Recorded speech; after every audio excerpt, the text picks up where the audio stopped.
Alright. Okay, this is a scenario for trauma assessment. The patient fell down the stairs and we're in a limited space here, so I really need some help, but the engine company came with me, so I have 3 more guys plus my assistant. First thing we're going to do is, can you hear me? You're unconscious, okay? Can you hear me? He can't hear me. So what I'm going to do is stabilize the head. I have my partner's going to stabilize the head. Well, we're going to have to turn him over, so I need some more help here. I'm not going to go through the turning over, but we're going to make sure that his spine is okay and that we maintain his head. But I'm going to have him just come over and lay down flat on the floor. So that's how we're going to do it.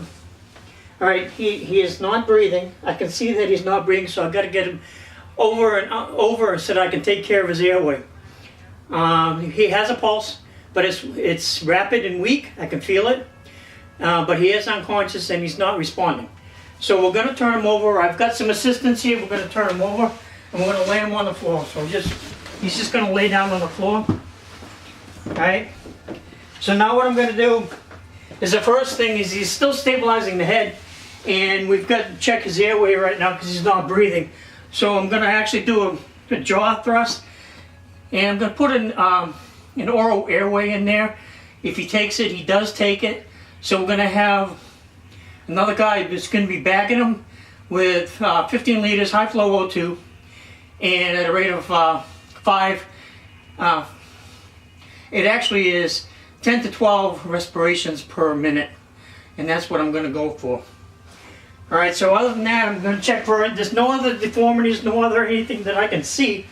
There's nothing else. The scene was safe. What I did forget is I have my BSI. I always have them when I come out of the truck, so that's a forget. I got my gloves on. So now we're going to go down real quick. Well, he's being bagged, but we're going to check for anything else. So really quick. And this patient is already a candidate for fast transport because of the nature of the injury. So really quickly, I'm just going to check. He is unresponsive. He's still unresponsive. And I'm just checking for a flared chest or anything. I don't see anything.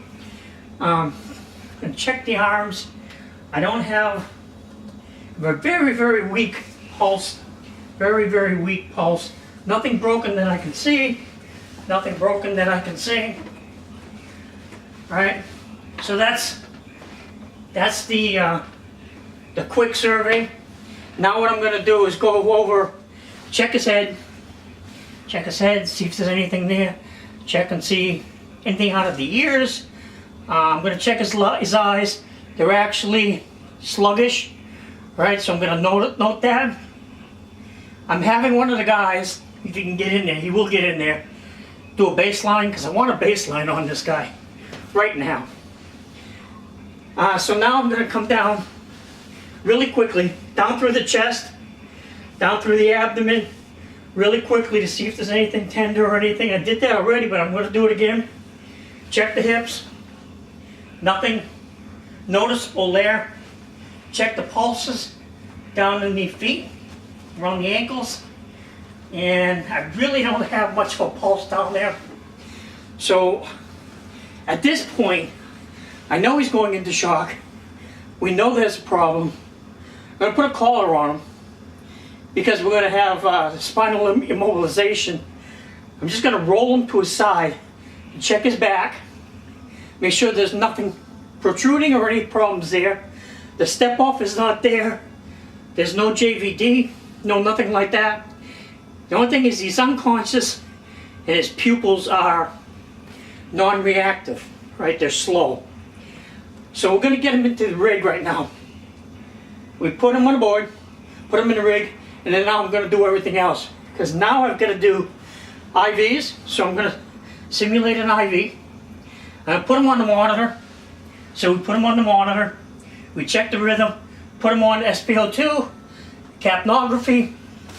We want to see what the rates are. He's being bagged still. He hasn't come conscious yet.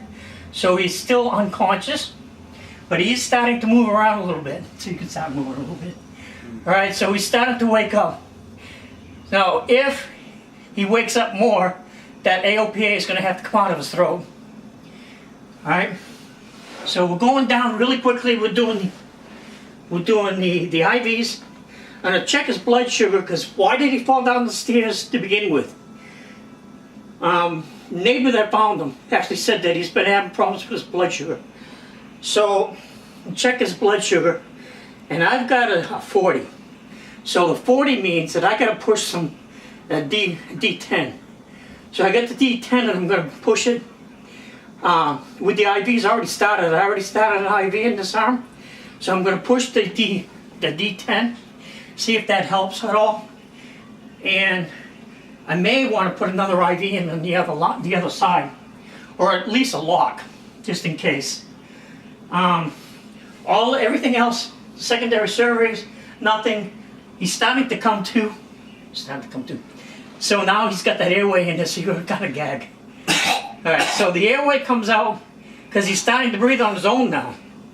So the airway comes out. He's still short, still shallow.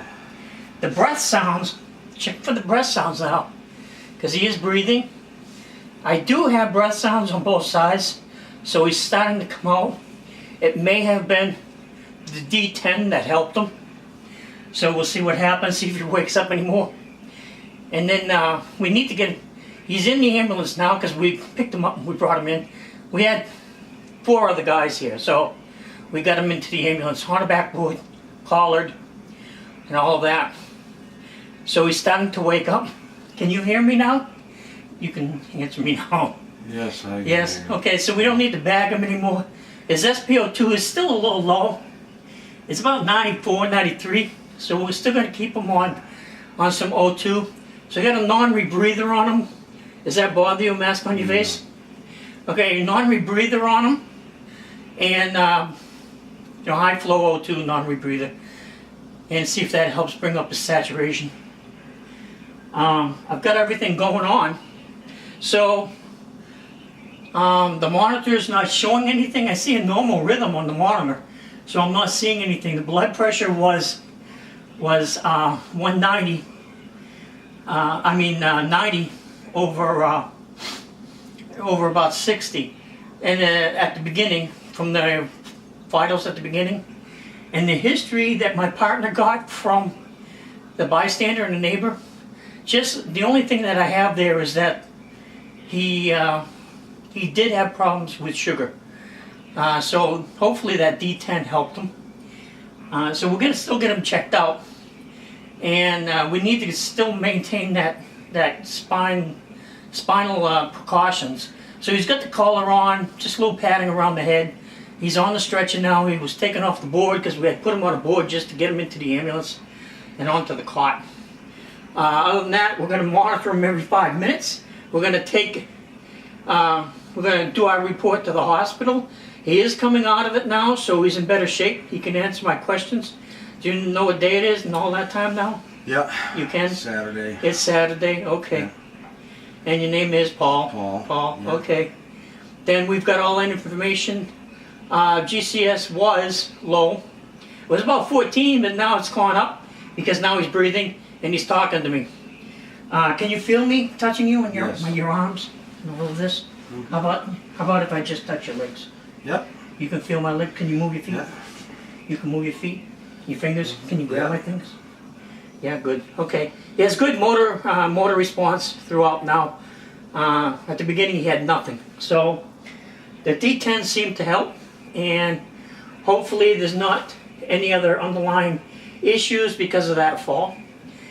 That's it. Every 5 minutes, monitor even more, watching the monitor, have them on the automatic BP cuff too to keep that monitored, and the SpO2 and the capnography is going also. So that's it. We're at the hospital. I just gave my report to the hospital and we're done. That's it. Okay. And I'll edit that.